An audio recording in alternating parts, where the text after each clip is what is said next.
Hey everyone, I'm Meg, this is Megs Creations and you are watching Coffee With, the audio-visual podcast where I paint to and chat with awesome and inspiring people using coffee. Today, of course, is episode 7. I cannot believe we've already done 7 episodes. So I know I say this every episode, but I'm really excited about today's episode because I'm chatting to the incredible Amal Bahloul, who is the president and founder of an amazing non-profit organization called Lights, Camera, Learn, who aim to educate children through the art of filmmaking. So for those of you who are new, there are 2 ways that you can listen to and or watch this podcast. Of course, the first way is here on my YouTube channel where I upload the video of me painting the person I'm interviewing in coffee, as well as listening to the podcast. Or if you fancy just listening to the podcast, there are loads of different podcast websites and platforms that you can listen to it on. So of course I will leave links to all of those in the description box down below. And also if you want to see the final painting in coffee, you can of course check that out on my Instagram, which is at @MeganKatePotter. If you want to keep up to date with all new videos that I post, also be sure to click the subscribe button down below. That just makes sure that you never miss another Coffee With episode. And as always, I would love for you to let me know what you think of these episodes, and also if you have any suggestions or recommendations of people that you think I should paint and interview next. Please feel free to leave those in the comments down below of this video, on any of my Instagram posts, or wherever you listen to this Coffee With episode. And with that said, I really hope that you enjoyed this episode of Coffee With, and I will see you guys next week for another episode.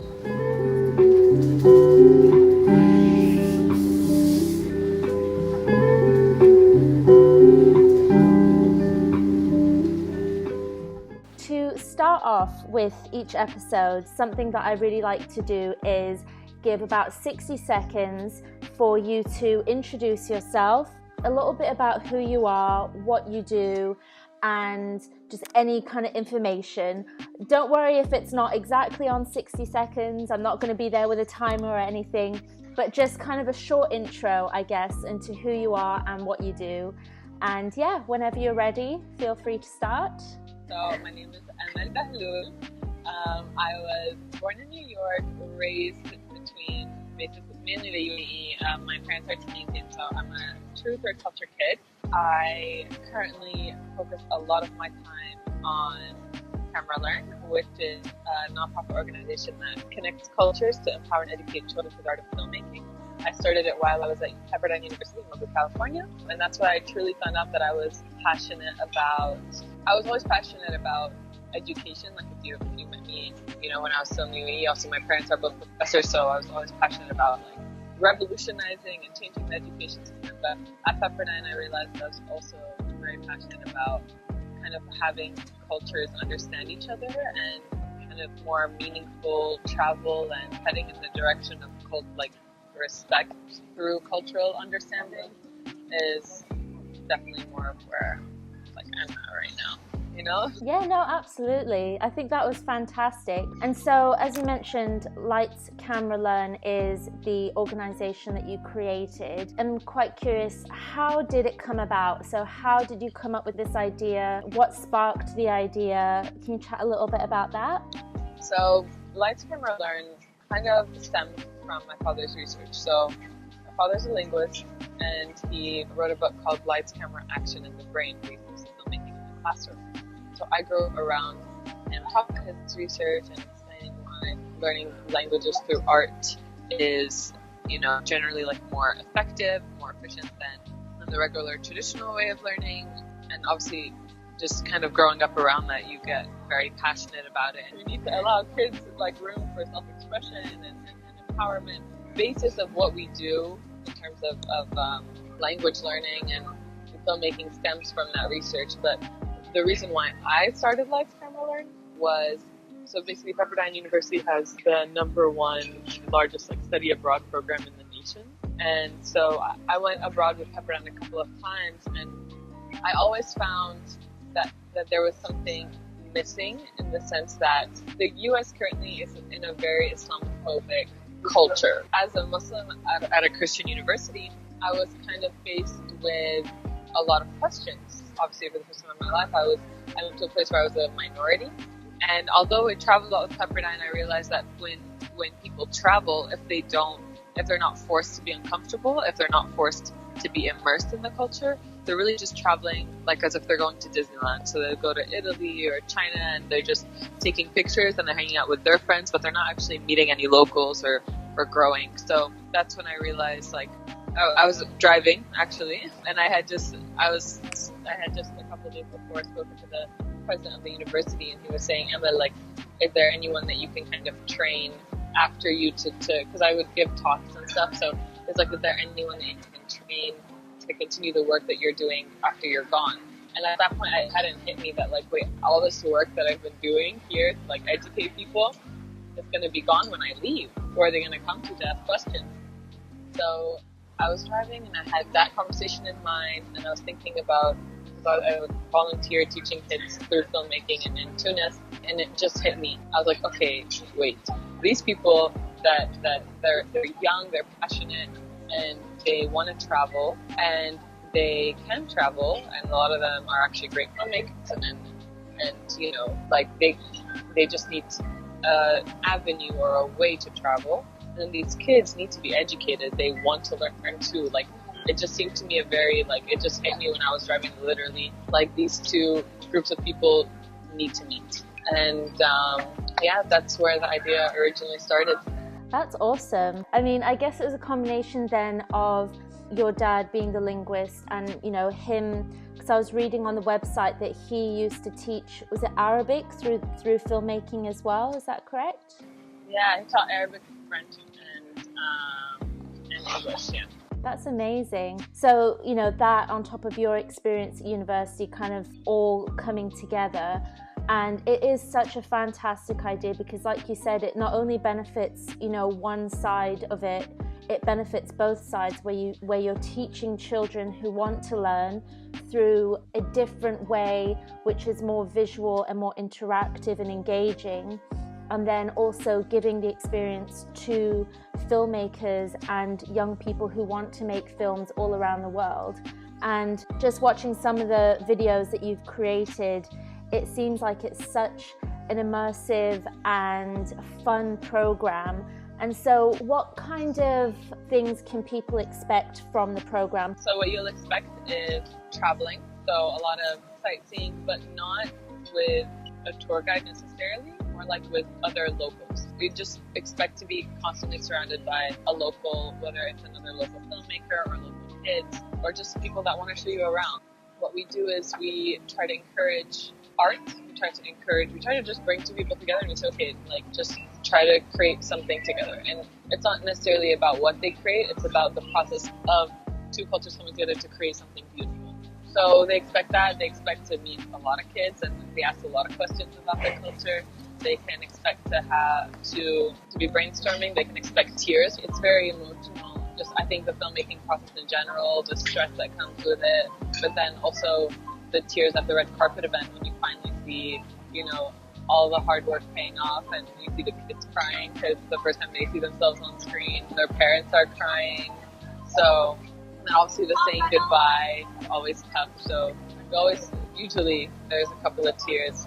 Yeah, and then expect definitely to be challenged, to be asked questions about your culture that you didn't think you would ever have to question, or your history or your politics, you know, religion, all that fun stuff is all put into it. And expect to just be around people that you never thought you would meet in your life. And it's just every single Let's Camera Learn trip so far, like, is a life-changing event. I'm sure, because I was again reading from the site that so far you've made 48 films, had 13 red carpets, and traveled 7 countries, which is absolutely incredible. And like, these countries have included France, Tunisia, Palestine, Spain.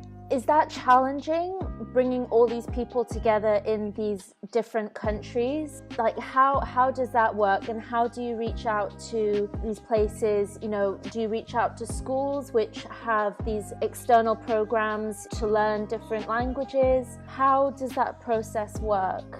Yeah, so it depends on the country, right? So, for example, in the UAE, we partnered up with the Emirates Red Crescent, so we're working with, like, the Syrian refugees there. In Zanzibar, we partnered up with the Creative Education Foundation, which is an orphanage. in Palestine, we partner up with a Palestinian Academy, so they bring in kids from like 4 different schools in the area to go to their university. It really depends on the program, depends on who like the kids that we work with. Like in France, we work with a boarding school, so and in Spain we work with a private, like kind of after school type of thing. So the way our structure kind of works is that we are a nonprofit. So in the programs where the kids that can afford it, they pay, and it helps cover some of the costs, the programs in which the kids that can't pay. So it's a little bit about that. That's awesome. And from being the president and founder, there's a lot that you have to face on a daily basis. And I'm just wondering, what are some of the biggest challenges that you face, and how do you find that you overcome them? Okay, so it honestly depends on the phase that I'm in. If you asked me when I first started it, it would have been the hesitation of like, I know I feel that this is right, but can I actually do this or not? And I didn't have a lot of support from the people around me, so that was a challenge in itself. It was more like, can I do this? Do I want to do this? And if you asked me like last year, it was about trust. It was about, okay, who am I trusting around me, and trusting myself, and trusting the process, and deciding like how much stress do I want to put myself through to get this to work, and that was a hard thing at first, because you put all this pressure on yourself, which now I learned like I don't want to do. I'll get the work done without the stress. But now if you ask me, the biggest challenge I think is figuring out what my priorities are, what I want my team and my organizational structure to look like. Because I think right now the biggest thing is, okay, for example, do I focus on expanding, because I've done 7 countries and I already have like another 4 more lined up that I want to work with. Should I go and just focus on logistics and expansion, or should I take time off to regroup, re-strategize, bring in stronger partnerships, get funding, like have a full-time team? So it's kind of this like where do I go from here type questions. Like it's not like an easy thing to decide, and everyone has different opinions. It's just about figuring out what my next steps are, I guess. And so far, it's such rewarding work that it makes me very happy. But mental health, like I learned this last year, like the startup hectic life, like the success isn't worth it. Definitely. And I know that you put on your Instagram account that you take out a day a month where you it's a you day, and you don't interact with anyone, and that is really important for you. And I'm sure that relates in a way to mental health, because you're giving so much of yourself to so many different people, and again, being the president and founder, it's that kind of position where if anything goes wrong, people just look to you, right? And it's kind of like you have to be the problem solver and coordinator for everyone. And have those days really benefited you? Like, what kind of things do you do to really try and take care of yourself and have that self-care? I do yoga every day. I also have a diary that I keep. Yeah, I try to get like either a pedicure or a massage or something whenever I can, especially if it's in the summer. I try to do it after my sessions, like in between sessions. Because what I learned in the past is when I'm the type of person where when I work, I forget to eat. When I'm stressed, I forget to eat. So I've tried to be like kind of a Nazi with myself. I'm very like, I'm gonna drink water, I'm gonna try to eat. And that's the lesson that I also learned. Honestly, last year I didn't know how to take breaks. I remember after the summer, we were on a family vacation, and I was setting up my Spain program on my family vacation. And I learned that part of my self-care is like a weekend. It's just once in a while. It's not every weekend usually, but once in a while taking a weekend off is good. Absolutely. And I think again it's all a process of learning. I've listened to quite a few podcasts and interviews with entrepreneurs and people who just give their absolute 100% into the project that they work on, and things like you said, like forgetting to eat, not taking time off, working on holidays, is very common in people who are so passionate about their work. But it's great to hear that you're kind of now at a point where you're making that effort to really take care of yourself. And I think that's so important, to make sure that your energy and your mood and enthusiasm is sustainable, and that you keep that mental health in order to keep yourself passionate about the things that you're working on. With challenges, obviously I'm sure there's been so much just positive experiences from the past few years. And what are some key highlights for you that have come from these past few years working with Lights, Camera, Learn? Okay, highlights. Every session, I think there's a moment, like at the end of every session, I'm like, wow, I can't wait to do this again.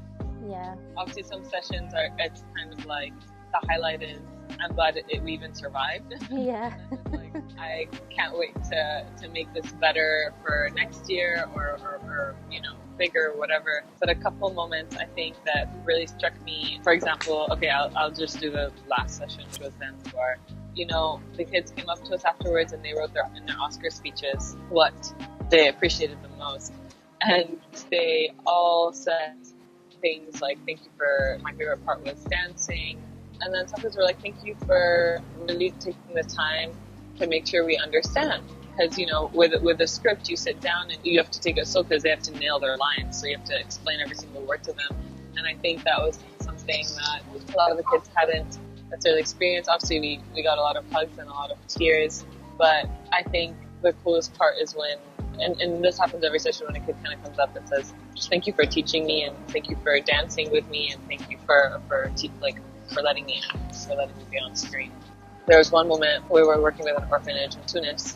This girl, she was talking about, she decided to come up and sing at the red carpet event. She sang a song for her father who had passed away. It's just literally every single session there's like one moment of just intense gratitude between you and either your team, the team you work with, or you and the kids. And like, to me, it's what fuels me. This is the hardest part, is the kind of living in between the sessions, because you don't get that gratitude where you don't see the impact, and then the session comes and you see your impact. So I think that the highlights, it's the end result. It's the movies, it's the kids, it's the one-on-one contact, and I think that's why, to me, Zanzibar is really special, is because Zanzibar was the first program that I did with Spreading Grace. So it's the first time I partner up with another organization to do a trip that they lead. First time I wasn't in charge of things like logistics, so I could be more involved with the kids. And the last time that I was really involved in a movie was last summer, right? Because this summer I was doing more managerial things. Like, I was in between like police stations and hospitals, and I was doing all that boring stuff that no one else wants to do. Like, this summer I got to really just stick to one script and moving one group of kids, and I knew all their names. So what was cool about that, what I was really grateful for in that program, was I got to go back to kind of just being in a tiny group, and we talked about things like, what's the best day of your life, what was the worst day of your life, and just get to know these kids on a deeper level without having to necessarily worry about, like, when you're in charge of a group of people, these problems, police, and like I said, like, just all those other things that I didn't know I was necessarily signing up for, but they happen, and you have to kind of deal with it. Whereas like when you're just there and you're with kids, it's just like a safe, fun element. It's joy, and yeah. It does sound like such an amazing experience, and I think, like you said, when you see the impact that it has on real people, whether it be the filmmakers or the kids, that's when it's like, wow, this is making a real difference, and this is why I do what I do, and I put in all those hours and this in between time. So I really, just have to acknowledge like all the hard work and amazing things that you are doing, and it is absolutely worth it, because I've seen a lot of the pictures and the videos, and you can just see on those kids' faces and on the interns' faces and the filmmakers how everyone is just lit up, and I think that that's such an incredible thing. And I noticed as well that you've been getting a lot more media coverage recently, and how has that been? How have you dealt with that? I think at first I was very kind of not anti-interview. I didn't understand why media can be beneficial or why it increases credibility. Honestly, the media coverage, I find, I don't even know how to, so because it's not gotten, it hasn't even led to something where I did a media coverage and it, like, we're all the same. Everyone comes up and they're like, wow, you're doing amazing things. And I'm like, thank you, I will, and I hope you're continuing continue doing what you're doing, great. Do you feel like there hasn't been a huge response back from it, or has it attracted more people to be involved in the projects? So I usually find that it depends. I haven't had a lot of solid, good interviews where they understand my project enough to know what type of questions to ask. They try to spend the whole interview themselves trying to understand what they do, and a lot of them haven't really done their homework, and their first question is, so you teach kids filmmaking? Yeah. No. Yeah, exactly. So usually when it's one of those things, I think it's just, oh, Arab entrepreneur, amazing, let's interview her. That's not what I don't know. That's, I guess, not the first thing that you want people to associate it with. You'd rather them just see the project. Exactly. Yeah. This is a really cool project. For example, they had, before they interviewed me, they've never seen an actual film of any of the kids, or they haven't seen the promo video. I'm only talking about 2 interviews specifically. Yeah. Some of the other ones were great. I did one in Palestine, that was great. And I did one with Euronews, that was also pretty good too.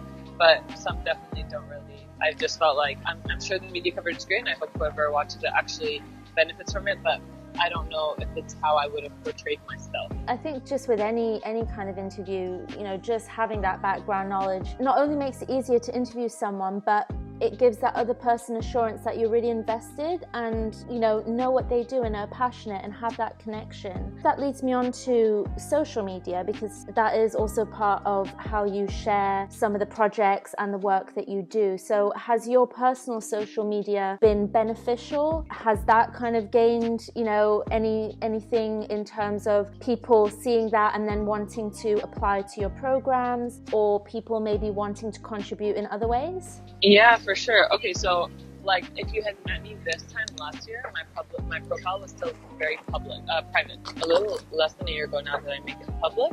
And before that, I wouldn't even really talk about what I did with Life Camera, and I still didn't understand the power of it. But what I found is actually another female entrepreneur taught me this. Her name was Amy Wafi. She heads a digital agency in Cairo. Yeah, and basically I was like, okay, so I don't know, I know social media can be very useful, but I haven't used it yet, and I'm managing my own social media. Should I give it to a professional to manage? She goes, no, if you have the content, you already have a story to tell. She's like, you just need to get used to actually telling your story. And that's when I realized she's so, I don't tell people what I do. And then everyone knows I'm busy. Oh, Amal, where is she? She's working 8 hours a day, 20 hours a day, whatever day it is, they know I work, but do they actually know what I do? No. And I still think now there's some people on my social media that don't know what I do. I definitely need to get better at it.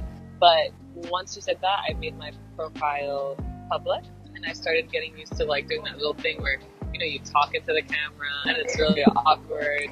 So I still, even now, it's not my favorite thing to do, but I'm starting to recognize the power of literally just practicing and crafting your message in less than 15 seconds and just trying to get it out there.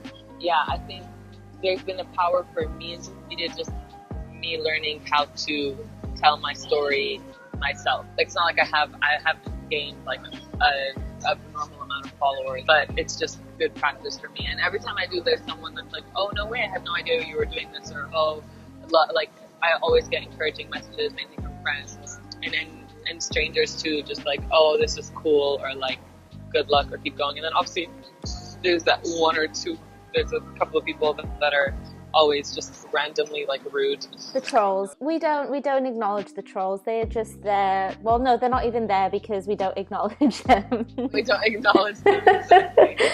No, I think it is amazing, and I think it can be really difficult to put yourself out there in that form through video. But again, what it can lead to is being, inspiring other people, you being you and showing what you're doing is so inspirational to people on the receiving end, because it's wow, not only is she just creating these amazing programs and getting all these people together, but she's also sharing, the highlights, but also sometimes the struggles. And I think being genuine and authentic and honest is incredibly important as well.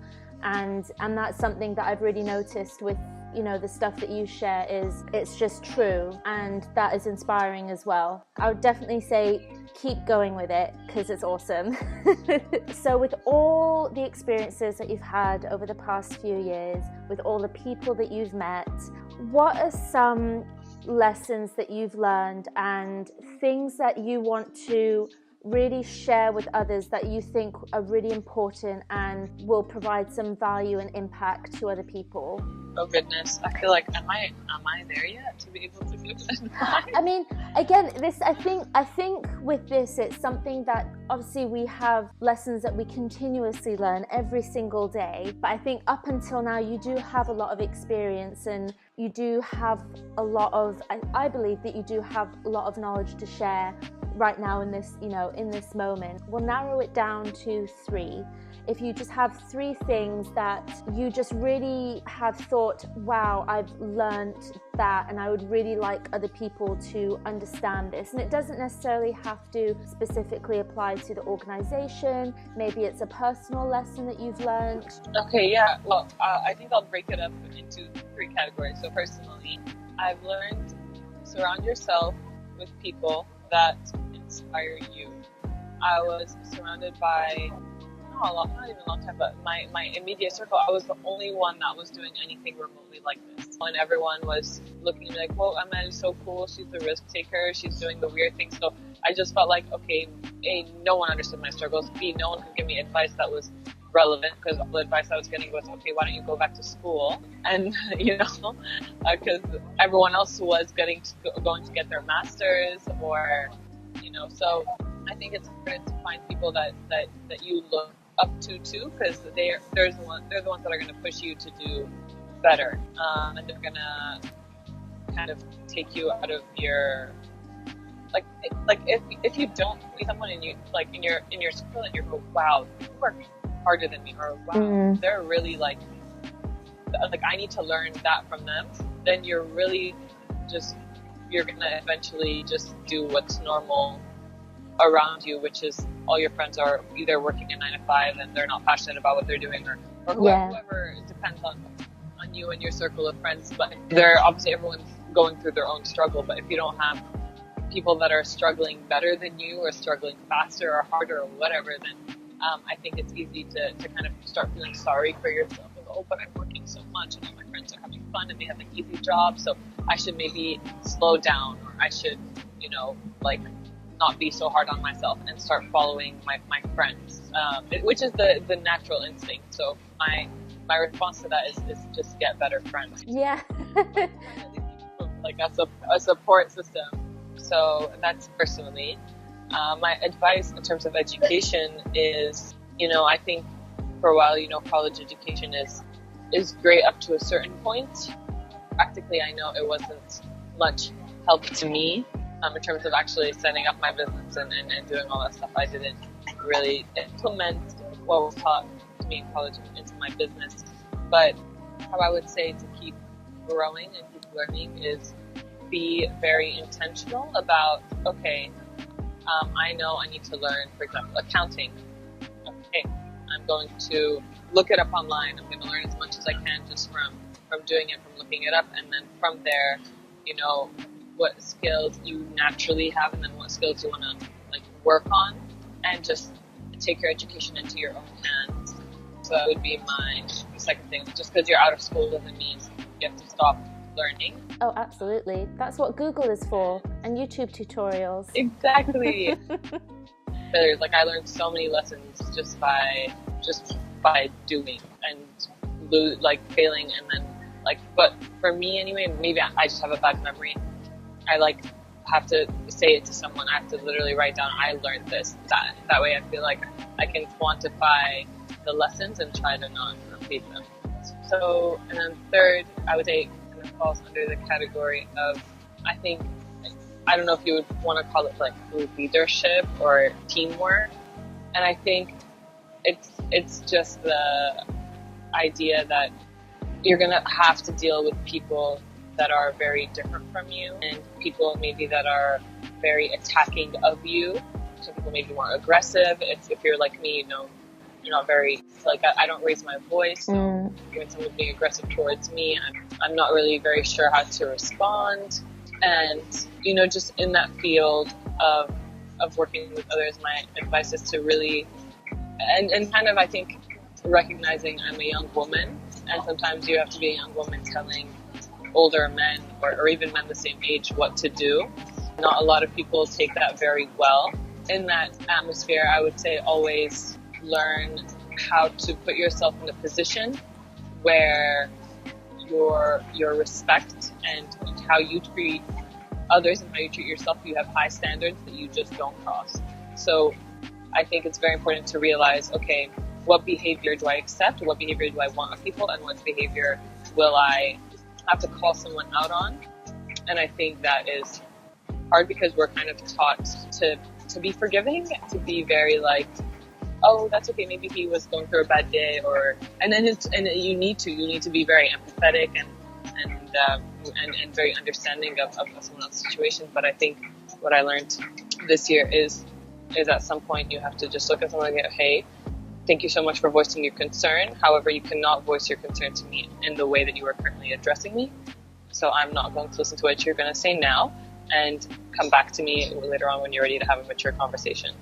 That's an advice I think that I would give, is to just figure out how you want to be spoken to and how you want to speak to others, and set those high standards for yourself. And I think sometimes you might need to have a friend or a mentor come in and say, hey, this is disrespectful or this is unprofessional, and kind of help you define your standards. Absolutely. I mean, I know you're a bit hesitant at the beginning about sharing some lessons, but those were absolutely fantastic, and I definitely think a lot of people can take, you know, really a lot of value from that. So thank you so much for sharing those. So with your programs, I know that you have one coming up in December, and I believe that's in Zanzibar. So that one's open for applications, and then there's one, is it in Sharjah, that's coming up? No, there is one coming up in Sharjah in January, but that one actually